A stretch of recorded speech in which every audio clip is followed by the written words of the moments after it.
full of liquor, then we die. In it, pull him to the side, let me slide. In it.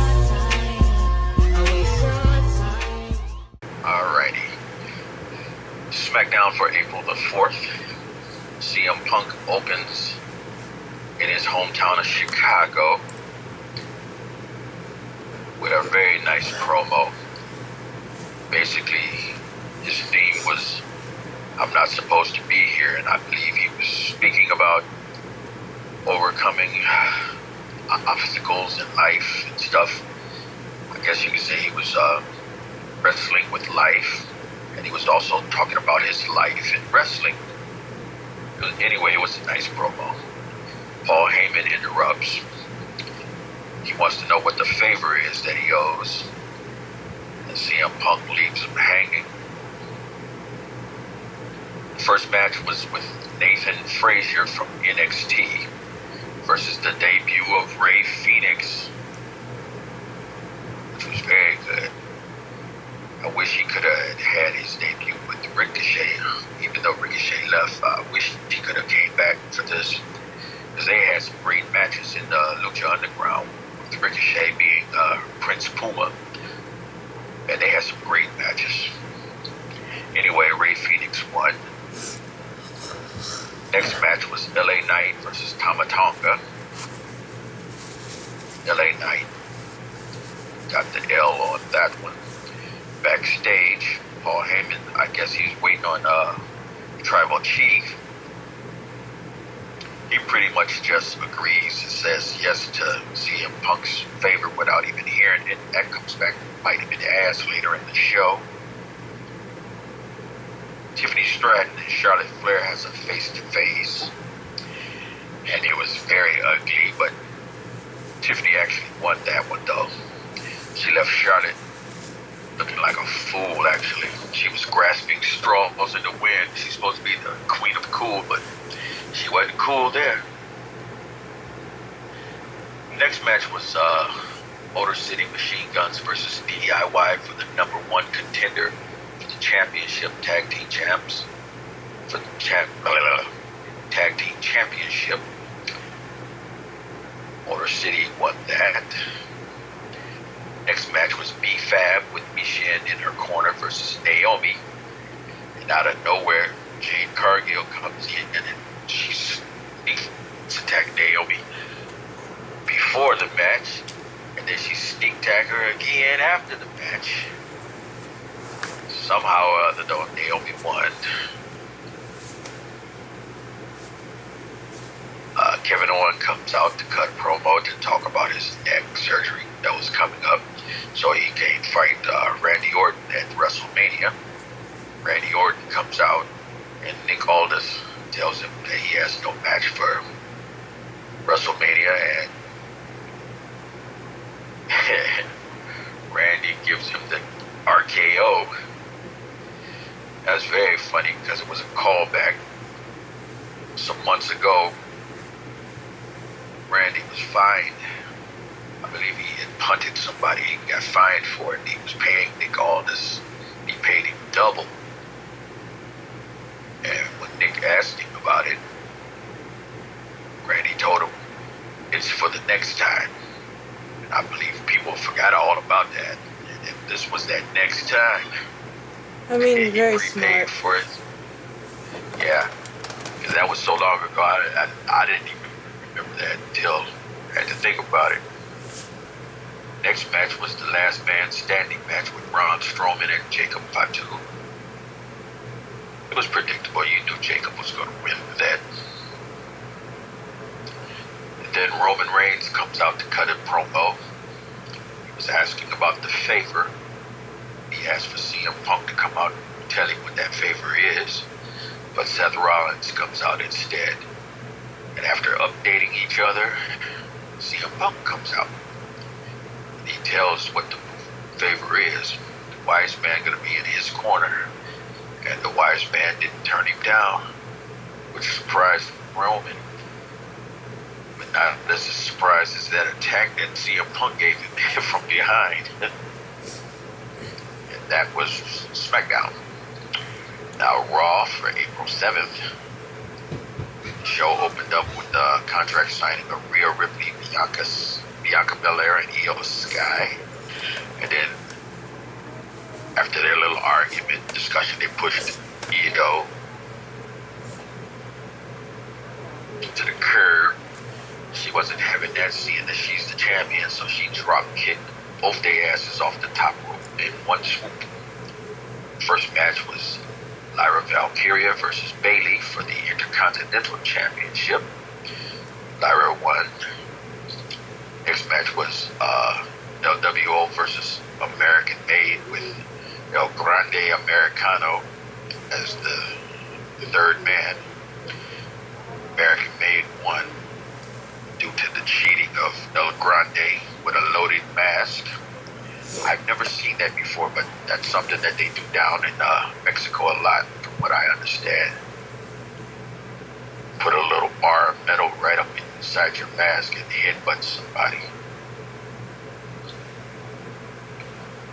And then Gunther comes out to cut a promo, but he's interrupted before he even says anything by Jey Uso. Uso cuts his little promo. Next up, we have the Tag Team Championship. The War Raiders versus the New Day. And the New Day win by cheating with a chair. What is that reverse cheat deal that, what's his name, Guerrero used to do? Make the noise that you got hit with a chair and then throw it over by your opponent, so when the ref turns around, he thinks they cheated with the chair. But actually, that helped the War Raiders. They didn't have to fight. They get to retain their belt. So I don't see what the point of that was.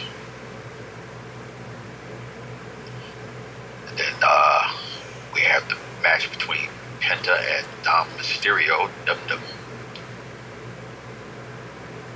The Judgment Day comes out, but they couldn't help Dom.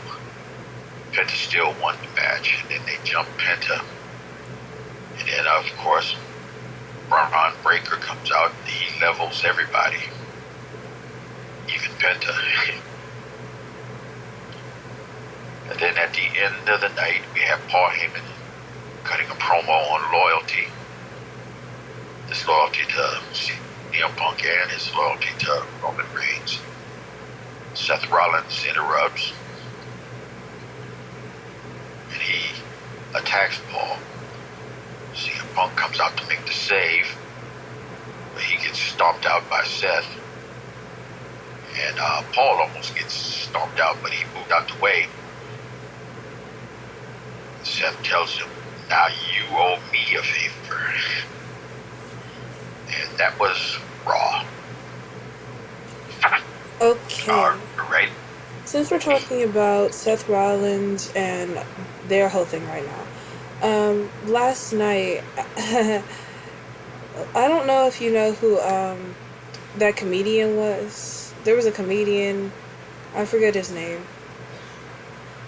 but they were making fun of Seth Rollins. There's a couple of them, Bert Kreischer. Yeah, Bert Kreischer, that one. Well, I'm looking at a clip right now of after it went off. Bert Kreischer gave CM Punk a coat, and they started making fun of Seth Rollins. well, there was another comedian there too, Tony Hinchcliffe. I don't know who that is. Little small guy. He was ringside. He was the guy. He was on ringside with the two announcers. Bert Kreischer was the big heavyset guy with the beard. Yeah, I know him because I like his comedy specials. Yeah, me too. But Seth Rollins, you do not get a favor just because you got Paul out of like a hit. You suck as a person, and I feel like you're just a whiny baby. And I keep saying this because all he is a whiny baby who wants the toy that he's not allowed to have. Oh God, I hear your grandchild screeching in the living room. Tiffany Tiffany and Stratton. yeah, her and the Ghoul That was mean. I don't remember what the other girl's name is. That was Charlotte Flair. Yeah, Charlotte Flair. Charlotte Flair, when you said she was grasping at straws, I remember when she had said, why is her boyfriend in her DMs? And my first thought is, ma'am, you look like Yeah, a ghoul. Like, I don't know why she thought that's that what was. I meant by grasping at straws. I don't know why she thought that was a good comment. One, I think she forgets everybody knows about her public divorce. So that was not a really good shot right Yeah, now. Not to mention, ma'am, yeah. you're in your like 40s and this dude is 28. That's weird. That's a little. That's a really bad comment. Um, Roman ragdolling the way he did had me. That was hilarious. I went and see that card after what you brought it to my attention. Oh, I'm putting it It in this was video perfect. because it needs to be in here. But Is it the one where he's laying in their living room yeah, and he at falls down the at the foot of the stairs. stairs? Yeah, Yeah. because that's what Roman gave last night, and it was just, not last night, last week, and it was so funny. But CM Punk, I called it. I knew he was going to use that favor to take Paul Heyman. And I still keep it as, we don't know if Paul would fully turn because, quote unquote, he's loyal to Roman. But once again, I say, no one is loyal in this game. Yeah. So Paul could turn in a moment's notice and be like, I still love you, my tribal chief, and then just dex Roman. Yep. You're right. It's possible. And it's going to be like the same thing when Solo was like, I love you, but I have to do this to make you know. No, you don't. You're just doing this for your own benefit. But with that, what do you think of all these matches coming up for next week for WrestleMania? I'm interested now. I wasn't. Now I'm interested in more than just the main event. There's a couple of matches I want to see, like the Gunther and Jey Uso. If only to see Uso get stomped out. I don't think he will. Jay had an aura about him that was legit the most, like, it just felt terrifying if you saw the promo. I saw the promo, and it struck me as the same one that Sami Zayn cut against Gunther. The It thing was is, like he make you think he has a chance, and what happened? He lost too. no hit to Sammy. Sammy is not a good fighter, honestly. He has the same movesets, but most of the wrestlers do. But Sammy is very boring, and I knew he wasn't going to win. But Jay has that factor about him, and he's also being pushed, so I know he's going to win. Sami Zayn was... Huh? I said, alrighty. How dare you? Sami Zayn was just a placeholder. That's what his character is. He's not really an interesting dude when it comes down to it. He's just there half the time. But, yeah. But, like, I say that because Gunther refused to talk about it on the after show. They were trying to bring up Jey Uso, and he's like, I'm not talking about that. And if you saw how he reacted, he just seemed unsettled. Which, like, gives me a bit of a, he's shook. And I like that. I just don't like when Gunther's winning. It makes me very annoyed. Who's your wrestler of the week? Ray Phoenix is my wrestler of the week with his debut. Is that Penta's brother? Yes, it is. Knew it. In real life, too. And it's smooth because on Lucha Underground, they used to wrestle against each other. They didn't play up the... In fact, they act like they didn't know each other. And Penta went to town on Ray Phoenix because Penta was a heel and Ray Phoenix was a babyface. And he broke He broke his arm. Well, Because he used to collect arms. He used to collect broken bones, and he broke his own brother's arm. Now they play it up like he dislocates their shoulder on WWE, but everywhere else, he would break your arm. I mean, they are supposed to be a PG channel, which is, like, not even true. Right. But I wonder if they're going to push the brother element, but it's hard to say since they're on different programs right now. They let him do a solo run, and then they're going to put him together. They said they're already going to put him together down the line. Okay. But they giving them both a solo run, I guess, for a season or two, and then they put them back together. I see. My wrestler of the week is Lyra Valkyria. Ira Valkyria. Yes, her. The Intercontinental Champion. Yes, I pick her because what she did to Bayley was amazing. Yeah. That weird swing thing, I've never seen it before, and I very much liked it. Yeah, I agree with you. Plus, she took 2 blows to the face from the knee. She did. And she took them like a champ.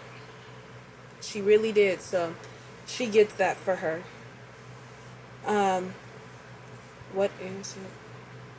Oh, I don't know if you saw Finn Balor. Before I fell asleep, I remember seeing the Judgment Day segment where Finn Balor, if you saw his face when Liv admitted that she told Adam Pearce that Dom deserved a shot, he was mad. But he facially tried to play it off, but, like, if you looked at him for long enough, you would notice he just looked angry. I missed that. And also, Carlito is really funny. He's just there. I wish they finally get rid of him, or get rid of that apple. He need to quit carrying that apple around. He ain't eating it. And he at one point, he was using it as a weapon. He was spitting it in people's faces, but, like, he stopped doing that. Which is, like, thank God, because it's so gross. But not only spitting, he used to smack people in the head with it. How would when they weren't looking, he would cold cock them. That's surprising, because an apple doesn't hurt to be hit with.